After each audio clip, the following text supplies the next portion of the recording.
আজকে রান্না করব ট্যাংরা মাছের আলু বেগুন দিয়ে ঝাল। তো ট্যাংরা মাছের আলু বেগুন দিয়ে ঝাল করব বলে এখানে কড়াইতে তেলটা গরম করে নিচ্ছি।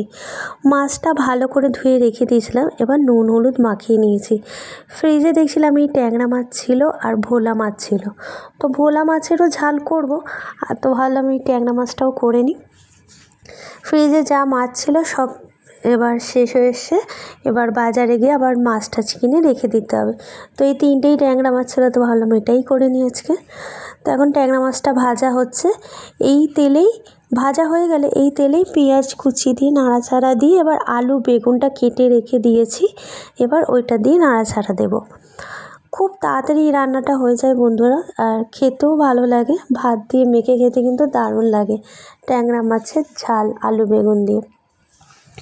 পেঁয়াজটা দিয়ে দিয়েছি ওই তেলের মধ্যেই, এবার নাড়াচাড়া দেবো। এবার দিয়ে দিচ্ছি কেটে রাখা বেগুন, এই আর আলুও দিয়ে দিয়েছি। আলাদা করে আর কিছু ভাজলাম না, হালকা নাড়াচাড়া দিয়ে একটু মশলার সাথে কষিয়ে নিয়ে জল ঢেলে দেবো।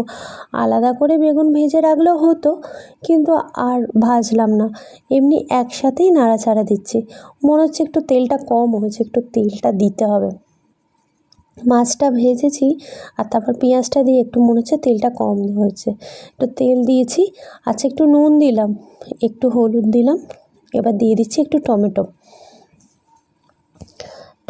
দিয়ে একটু নরম হয়ে আসবে তখন আর মশলাগুলো দিয়ে দেবো। আর 2-3টে মতন চেরা কাঁচা লঙ্কা দেবো। একটু ঝাল ঝাল খেতে যেহেতু আমি খুব ভালোবাসি, আমাদের ঘরে ঝাল ঝাল খেতে সবাই ভালোবাসে। তো বন্ধুরা যারা ইউটিউব থেকে দেখছো তারা প্লিজ বন্ধুরা চ্যানেলটিকে লাইক করো, শেয়ার করো, আর হ্যাঁ, সাবস্ক্রাইব করে দিও কিন্তু মনে করে। আর যারা আমার ফেসবুক পেজ থেকে দেখছো তারা ফলো করো। তো দিয়ে দিলাম একটু লঙ্কা গুঁড়ো, একটু জিরে গুঁড়ো, আর একটু সামান্য হলুদ গুঁড়ো। হলুদটা যেহেতু আগে দেওয়া ছিল, তো ব্যাস, আর কিছু সেইভাবে মশলাপাতি আমি দেবো না। গুঁড়ো মশলা দিয়েই আজকের করব ট্যাংরা মাছের ঝালটা। তো এবার জল দিয়ে দেবো,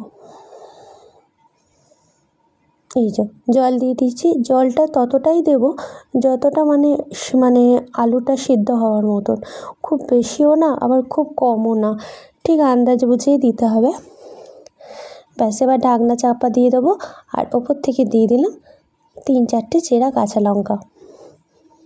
আমার বেশ এইরকম আলু বেগুন আর টমেটো দিয়ে কাঁচা লঙ্কা চেরা দিয়ে ঝাল খেতে কিন্তু ভালোই লাগে। এবার ঢাকনাটা চাপা দিয়ে রাখলাম, ঢাকনাটা খুলে দেখছি হ্যাঁ, আলু বেগুন সব সেদ্ধ হয়ে গেছে। এবার মাছটা দিয়ে নাড়াচাড়া দেবো। এটা একটু শুকনো শুকনো করবো, গা মাখা, খুব বেশি ঝোল তো হবে না, এটা একটু ঝালের মতনই, তাই জন্য একটু জলটা একটু যাতে শুকিয়ে যায় সেই রকমই রাখবো।